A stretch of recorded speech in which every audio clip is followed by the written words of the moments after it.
Another common problem you'll encounter are things that evil viruses and vicious spyware will do is have programs start automatically. And there are several ways that they can do this and several ways that you can combat it. Of course, first of all, you might always check the startup folder if something were added there. But most programs are not that uh, they're not that open about what they do in terms of spyware and viruses. They're going to try to hide things a little bit in a little bit more sophisticated fashion. There's a quick, nice program you can use called msconfig that'll show you all of your startup applications. And in this case, I have Zentray because I'm using Zen Desktop with Novell.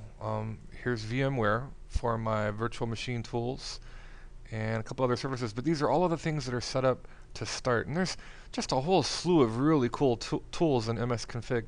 It centralizes everything. My boot INI file, if I want to modify boot entries, my Windows INI file, system INI, a very powerful and useful tool. So I would look here if I were trying to clean, spyware off of my system or set my system up so that I could at least boot. A lot of times what spyware will do is it creates sort of a terminate and stay resident or TSR configuration where a program will run, you can stop it, but it'll stay running in memory. And no matter what you do, it just keeps coming back and infecting the system or eating up resources, doing horrible bad things. So I could disable all of this. That would be the first thing I might try. And then I would click OK, and then I would restart my system. In this case, I'm not going to because we're going to look at the registry, but that would disable all of the startup programs. Now, the other thing I would do, that spyware loves to do this, there's a couple of keys that you want to familiarize yourself with. The first thing we'll do is go to HQ Local Machine Software. Let's go to Microsoft, and let's go to Windows,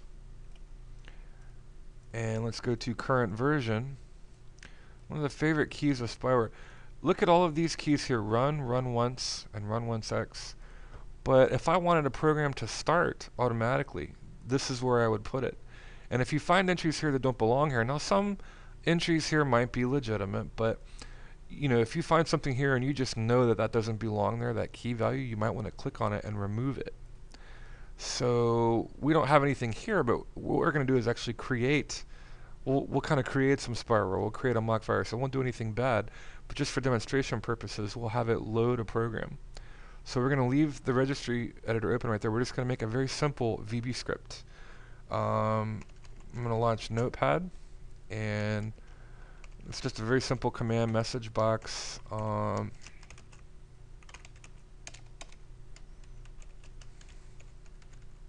am evil spyware.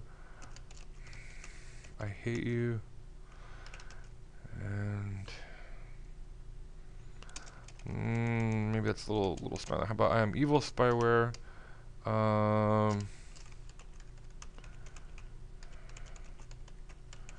Come see my naughty website. That'll be our message there. Okay, I'm going to save it. And what I want to do, I'm going to hide it. Often spyware will hide files. It'll make it look like a system file somewhere, and it'll hide it somewhere. Let's go into System32, and we were already in here in drivers talking about our host file. Let's see, we'll go to drivers, and we'll go to Etsy, and host.vbs looks innocent enough, almost looks like a system file. Host.vbs. Okay, and then what I want to do is quickly just get the path to that, so I'm just going to use my address bar.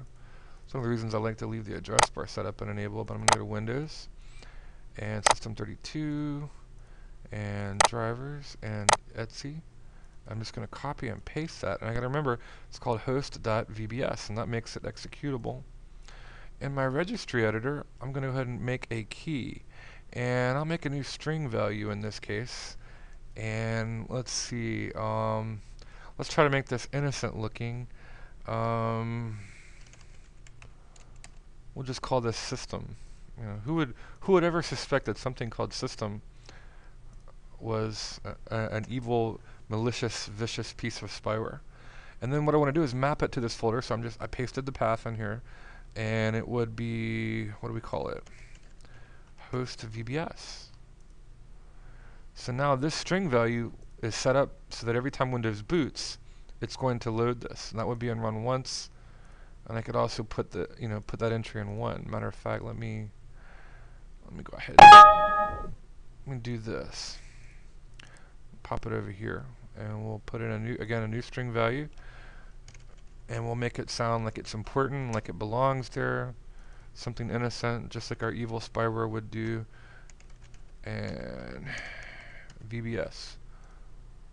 So now it maps there. And this is our registry database. It tells Windows what to do. In this case, keys there, what to do when Windows is booting or loading. So let's test that out. We're going to restart the system.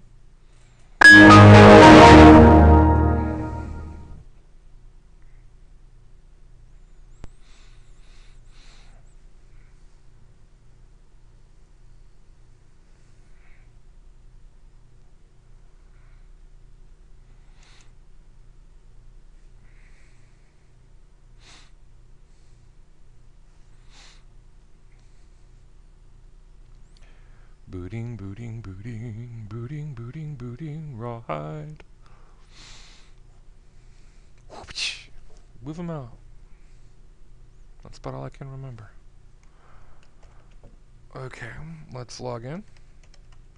And we're just going to do local workstation only. I'm not going to log into my Novell server, but I'll go ahead and... And then here's our message. I am evil spyware. Come see my naughty website. That's typically what a piece of spyware would do, or a virus would do to your system. So, and this is just reminding me that I used msconfig to disable all my startup files. So again, what you want to do to clean that, HQ local machine, and again, we'll just review the path so you remember. But we start out HQ local machine, software, Microsoft, and Windows, current version, and run. And I can actually just delete this key. It doesn't belong here. I'll pull that key out, and boom, now when I restart my system, I won't get that nasty spyware message telling me to come see a naughty website.